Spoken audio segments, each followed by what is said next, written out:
Hello everyone. Today's poem is 少南江有寺, a Shao Wind from the Book of Songs. This poem is unique because of its sentence.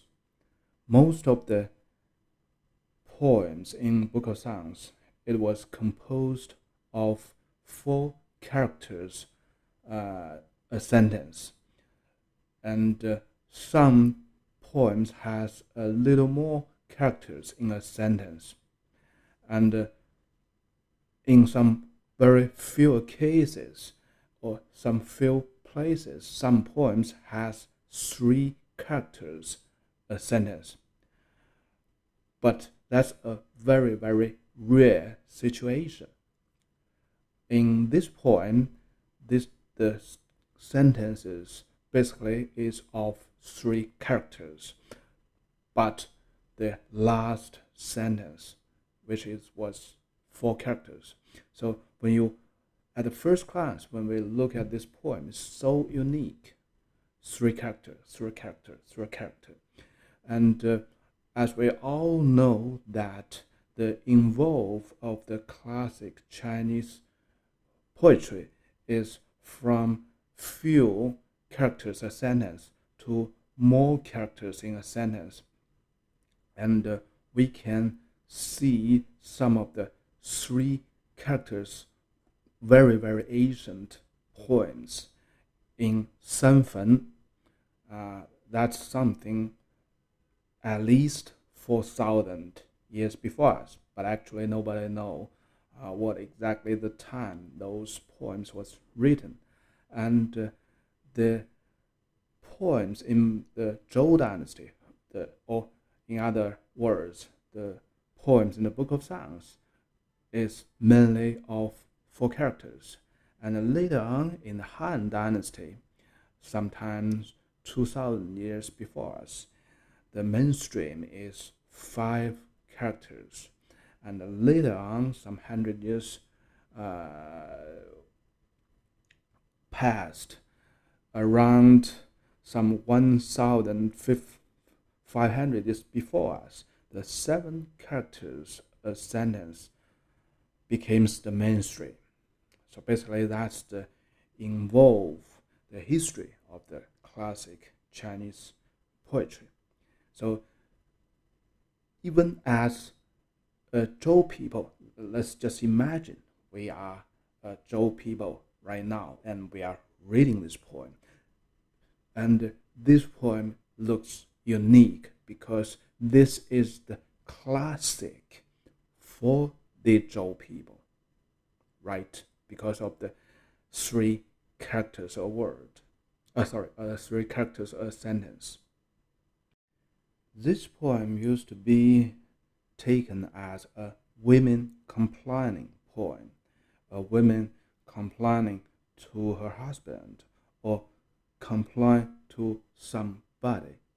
And this poem was interpreted as a concubine complained to her sisters.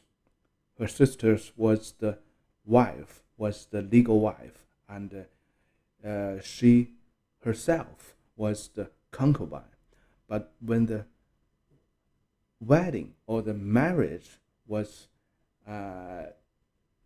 proceed, the legal wife or her sister didn't bring her to the new family and left her at her own home. So which means the poet, the girl, doesn't got the marriage even she was engaged. So that's a big deal in that time because a girl has the engagement.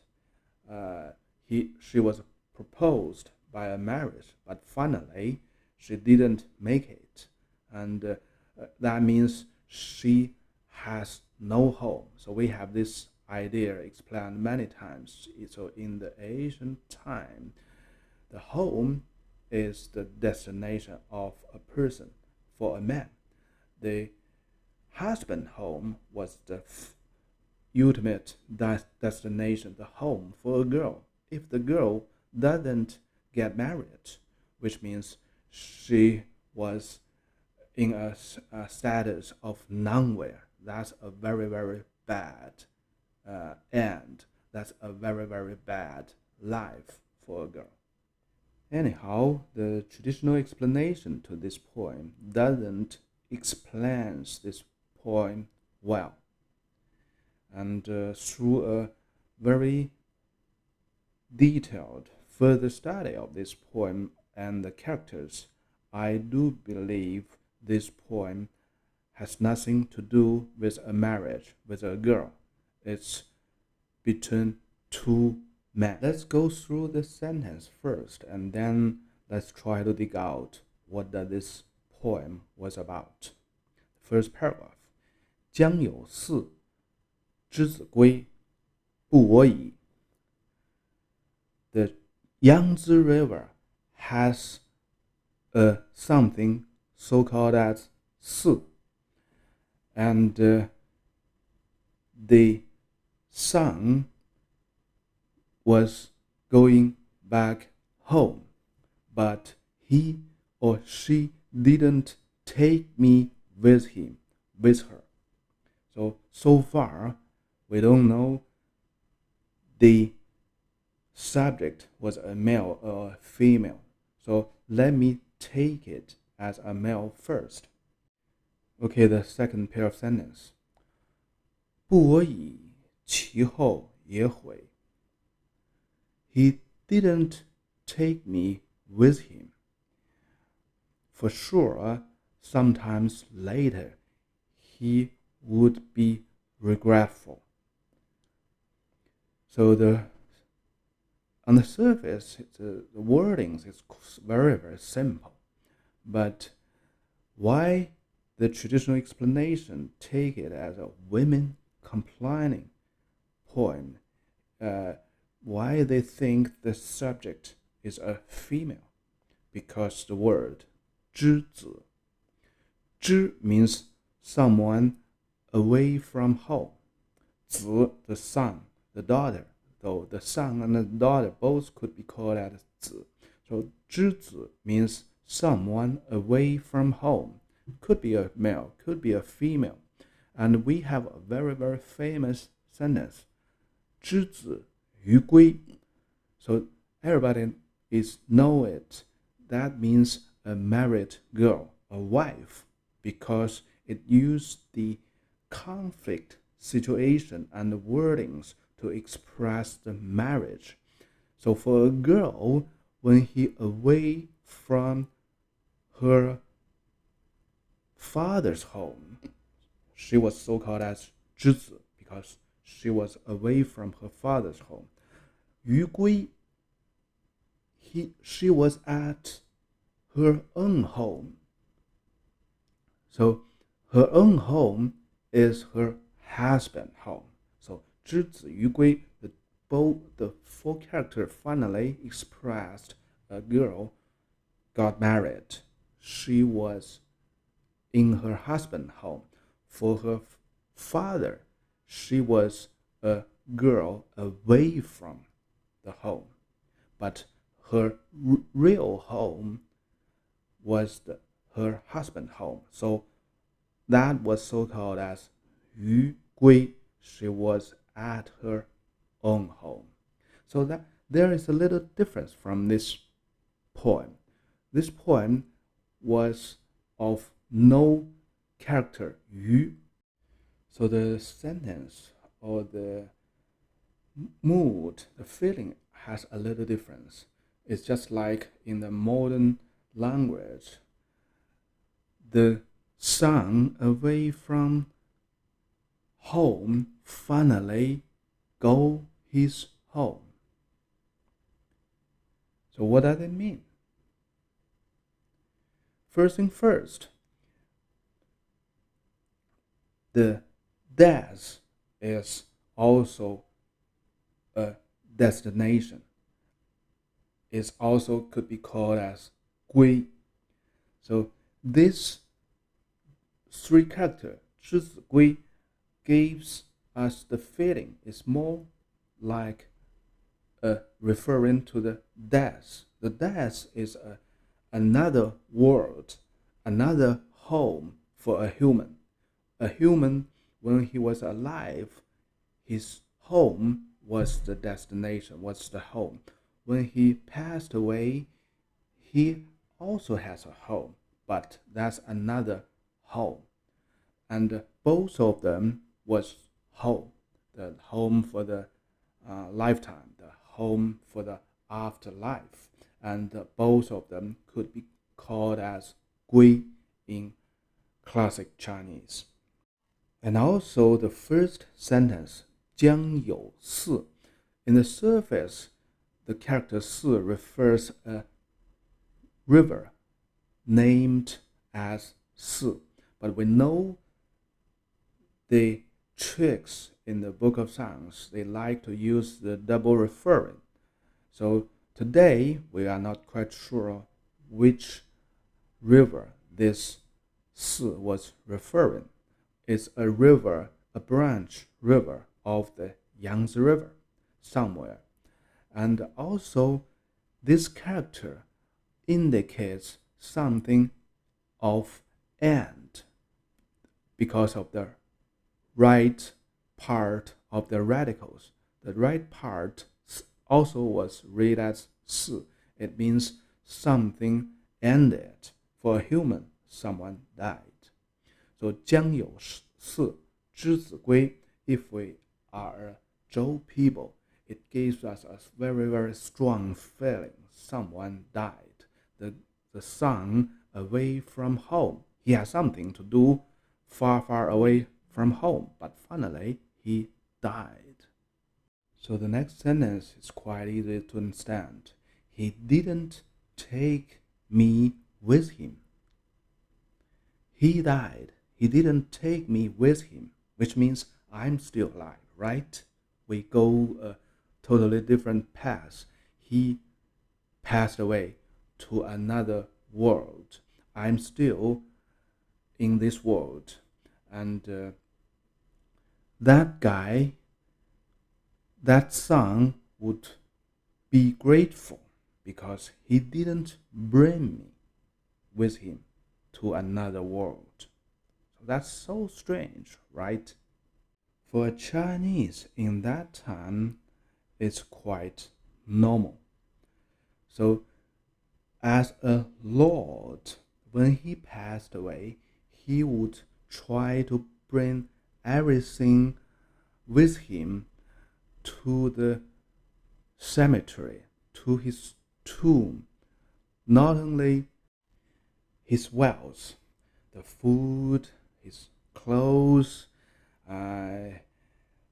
his weapons, his horses, his dogs, but he would also take his servant, his officers to the cemetery. So normally those people will suicide themselves and will finally be buried at the same time, at the same cemetery with his Lord. So in this sense, the poet was an officer or is a subsidiary, a servant to the subject, to that son.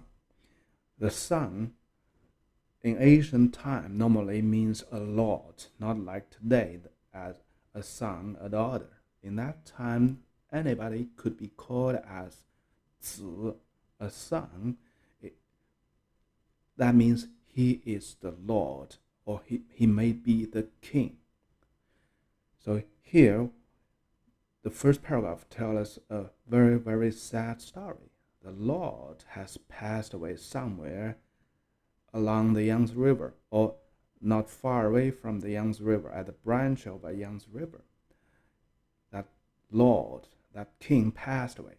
And the poet, as a servant, as a senior officer to that Lord, to that king, he survived.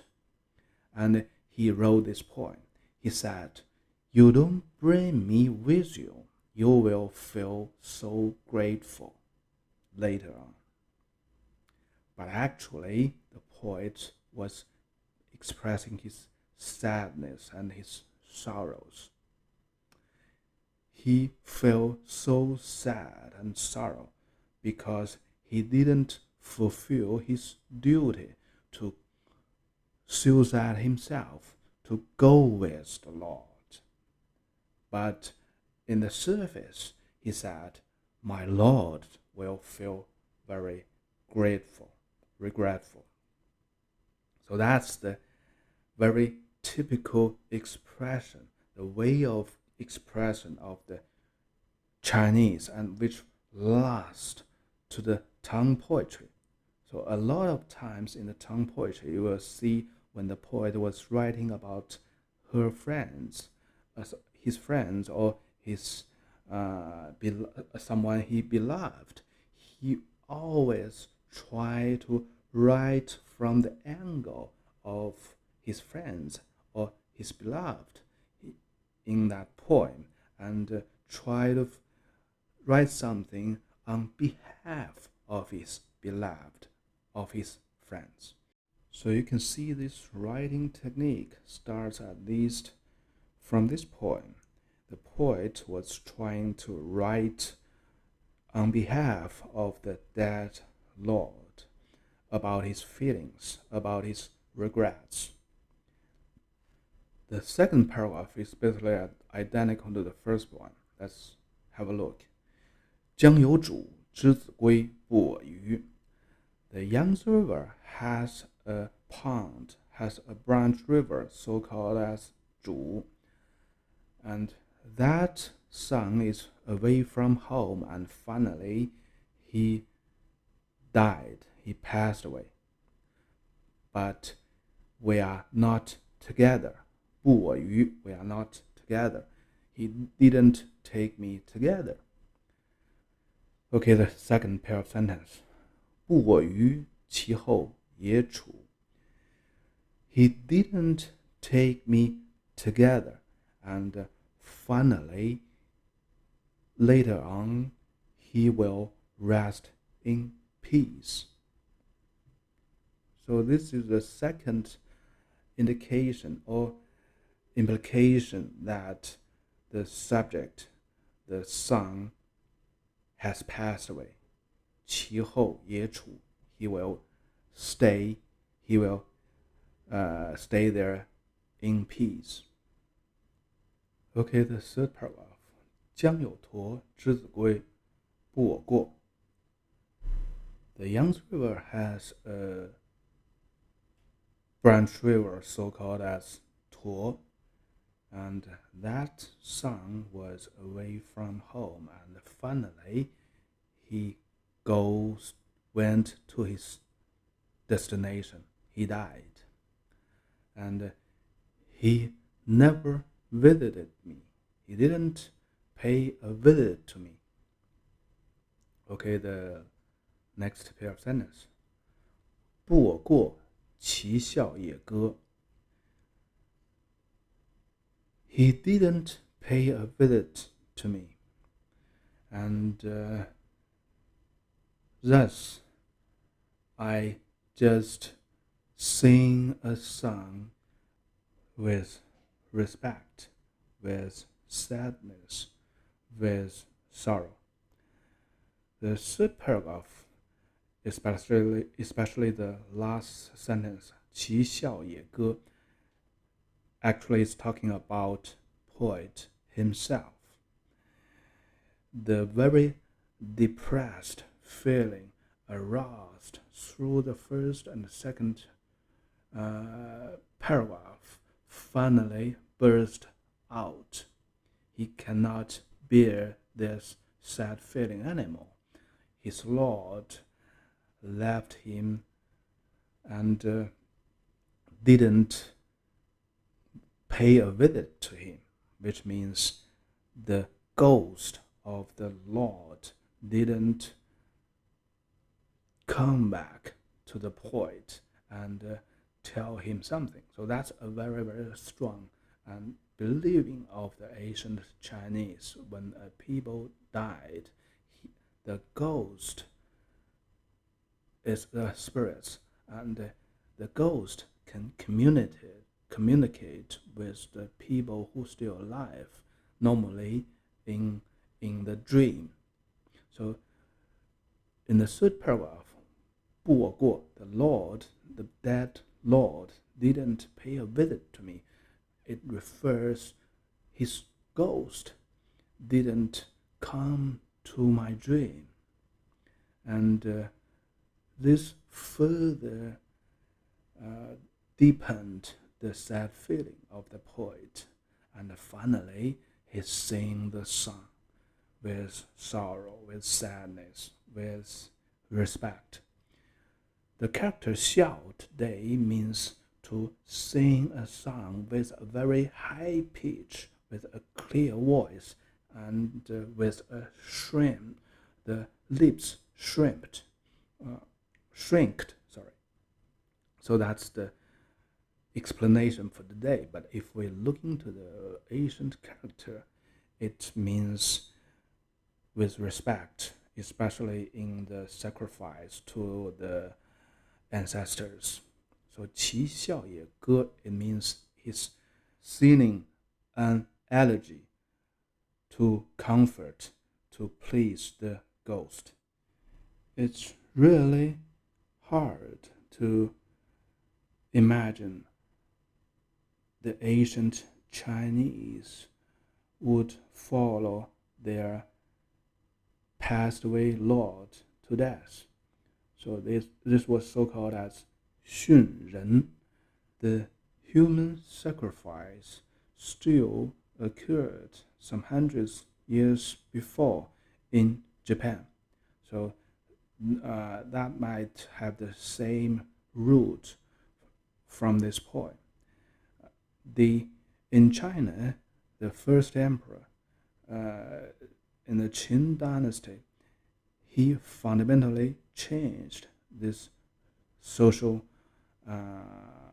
habits. He used the terracotta warrior to replace the real life, to serve the purpose for his afterlife. So the first emperor, he still has a very, very grand cemetery. All kinds of things was buried in that huge cemetery. And the terracotta warrior is only a very small portion of his cemetery. The terracotta warrior is the troops to guard the cemetery. We had a poem in Book of Songs which was talking exactly this human sacrifice things. The name is 黄鸟, the yellow bird, the oriole bird in Qin Wind. So you can have a cross-check of that poem. From the history record, there is a time frame, especially in the period of Zhou Zhaowang. The Zhou dynasty, the king of Zhou, has launched a lot of wars toward the South China, especially the areas along the Yangtze River. And the Zhou Zhaowang has launched 3 major wars in these areas, and he died in the 3rd war when he was crossing the Han River. The Han River was the main branch of the Yangtze River. You can see that map, a very, very famous river. And also the Chinese we call as Han. The language was Hanyu. The Han was from this river, from this area. A wild guess about this poem is about Zhou Zhaowang, and the people was thinking about this king, about his mishaps, and the people who has served the king feels such a sorrow and sadness. They want to die, to sacrifice with the king. But the king, in this poem, it's implicated that the king was in the river, right? 江有四. 四 means someone ended in the Yangtze River. And in the second paragraph, it says 江有主. So if we look at the right radicals, which means in the Yangtze River, there is someone, the king, the dead king, the drunk king, right? In the third paragraph, 江有驼. So if we look at the very original form of this character, the 驼, the right part of this character, is just like the penis, which normally resembles the ancestors, the most ancient ancestors, or the big ancestors. So the king was always the big ancestors, the big boss of everyone. Well, that could be possible, right? Okay, that's for today. A very touching and very unique poem. Bye-bye.